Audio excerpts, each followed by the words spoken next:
Hello नमस्कार दोस्तों, स्वागत है आपको हमारे यूट्यूब चैनल में। आज हम इस वीडियो के माध्यम से सिंधु नदी के बारे में जानकारी प्राप्त करेंगे। सिंधु नदी एशिया की सबसे लंबी नदियों में से एक है।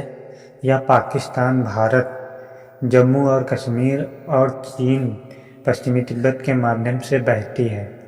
सिंधु नदी का उद्गम स्थल तिब्बत के मानसरोवर के निकट सिनकाबाब नामक जलधारा माना जाता है। इस नदी की लंबाई प्रायः 3610 किलोमीटर है। यहाँ से यह नदी तिब्बत और कश्मीर के बीच बहती है। नंगा पर्वत के उत्तरी भाग से घूमकर यह दक्षिण पश्चिम में पाकिस्तान के बीच से गुजरती है और फिर जाकर अरब सागर में मिलती है। इस नदी का ज़्यादातर अंश पाकिस्तान में प्रवाहित होता है। यह पाकिस्तान की सबसे लंबी नदी और राष्ट्रीय नदी है। सिंधु की 5 उपनदियां हैं। इनके नाम हैं बितस्ता, चंद्रभागा, इरावती, बिपाशा एवं सतद्रु। इनमें सतद्रु सबसे बड़ी उपनदी है। सतलज नदी पर बना भाखड़ा नांगल बांध के द्वारा सिंचाई एवं विद्युत परियोजना को बहुत सहायता मिली है। इसकी वजह से पंजाब, भारत एवं हिमाचल प्रदेश में खेती ने वहां का चेहरा ही बदल दिया है। बितस्ता यानी झेलम नदी के किनारे जम्मू और कश्मीर की राजधानी श्रीनगर स्थित है। सिंधु नदी भारत की 3 बड़ी नदियों में से एक है। इसका उद्गम बृहद हिमालय में कैलाश से 62.5 मील उत्तर में सेंगे खबब के स्रोतों में है। अपने उद्गम से निकलकर तिब्बती पठार की चौड़ी घाटी में से होकर कश्मीर की सीमा को पार कर दक्षिण पश्चिम में पाकिस्तान के रेगिस्तान को सिंचित भूभाग में बहती है। कराची के दक्षिण में अरब सागर में गिरती है। इसकी लंबाई लगभग 2000 मील है।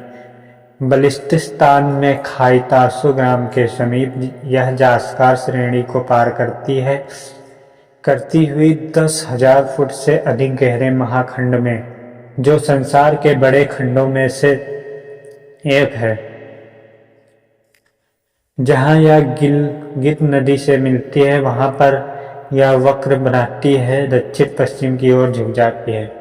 अटक में यह मैदान में पहुंचकर काबुल नदी से मिलती है। सिंध नदी पहले अपने वर्तमान मुहाने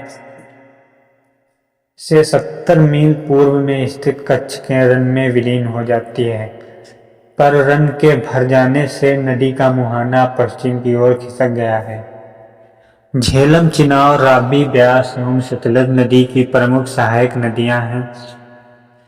इनके अतिरिक्त गिलगित, काबुल, स्वात, कुर्रम, टोची, गोमल, संगर आदि अन्य सहायक नदियां हैं। मार्च में हिम के पिघलने के कारण इसमें अचानक भयंकर बाढ़ आ जाती है।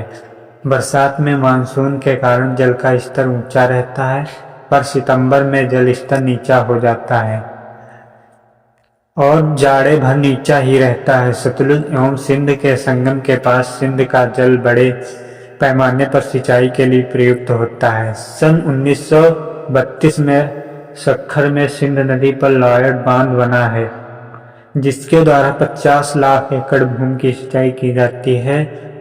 जहां भी सिंध नदी का जल सिंचाई के लिए उपलब्ध है, वहां गेहूं की खेती का प्रमुख स्थान है और इसके अतिरिक्त कपास एवं अन्य अनाजों की भी खेती होती है तथा ढेरों के लिए चारागाह है। हैदराबाद सिंध के आगे नदी 30 वर्ग किलोमीटर डेल्टा बनाती है। गाद की नदी के मार्ग परिवर्तन करने के कारण नदी में नौ संचालन खतरनाक है। सिंधु घाटी सभ्यता 3300 से 1700 ईसा पूर्व विश्व की प्राचीन नदी घाटी सभ्यताओं में से एक प्रमुख सभ्यता थी। आइए अब इसके इतिहास के बारे में जानते हैं। ऋग्वेद में कई नदियों का वर्णन किया गया, जिनमें से एक का नाम सिंधु है। ऋग्वैदिक सिंधु को वर्तमान सिंधु नदी माना जाता है। यह अपने पाठ में 176 बार, बहुवचन में 94 बार और सबसे अधिक बार नदी के सामान्य अर्थ में उपयोग किया जाता है। ऋग्वेद में विशेष रूप से बाद के भजनों में इस शब्द का अर्थ विशेष रूप से सिंधु नदी को संदर्भित करने के लिए संकीर्ण है। उदाहरण के लिए नराष्ट्र सूक्त के भजन में उल्लिखित नदियों की सूची में ऋग्वैदिक भजन में ब्रह्मपुत्र को छोड़कर सभी नदियों में स्त्रीलिंग में वर्णित किया गया है। सिंधु घाटी सभ्यता के प्रमुख शहर जैसे हड़प्पा और मोहनजोदड़ो लगभग 3300 ईसा पूर्व के हैं और प्राचीन विश्व की कुछ सबसे बड़ी मानव बस्तियां का प्रतिनिधित्व करते हैं। सिंधु घाटी सभ्यता पूर्वोत्तर अफगानिस्तान से लेकर पाकिस्तान और उत्तर पश्चिम भारत तक फैली हुई है, जो ऊपरी सतलुज पर झेलम नदी के पूर्व से रोपर तक जाती है। तटीय बस्तियां पाकिस्तान ईरान सीमा से सटकर आधुनिक गुजरात में भारत कच्छ तक फैली हुई हैं। उत्तरी अफगानिस्तान में शार्ट घुई में अबू दरिया पर सिंध स्थित स्थल है और हिंडन नदी पर सिंध स्थल आलमगीरपुर दिल्ली से केवल 28 किलोमीटर यानी 17 मील की दूरी पर स्थित है। आज तक 1052 से अधिक शहर और बस्तियां पाई गई हैं। मुख्य रूप से घग्गर हकरा नदी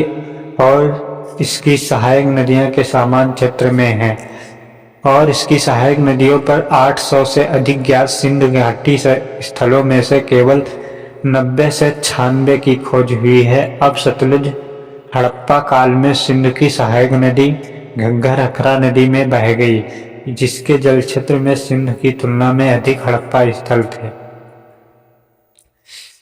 इसकी सहायक नदियां नंबर 1 व्यास नदी, नंबर 2 हनुजा नदी, नंबर 3 पांजनाद नदी, नंबर 4 सतलुज नदी, नंबर 5 चिनाब नदी, नंबर 6 झेलम नदी, नंबर 7 रावी नदी, नंबर 8 स्वात नदी, नंबर 9 गार नदी, नंबर 10 काबुल नदी, नंबर 11 श्योक नदी, नंबर 12 जांस्कार नदी, नंबर 13 गिलगित नदी, नंबर 14 कुनार नदी, नंबर 15 सून नदी, नंबर 16 झाब नदी, नंबर 17 घोमल नदी, नंबर 18 कुर्रम नदी, नंबर 19 सुरू नदी।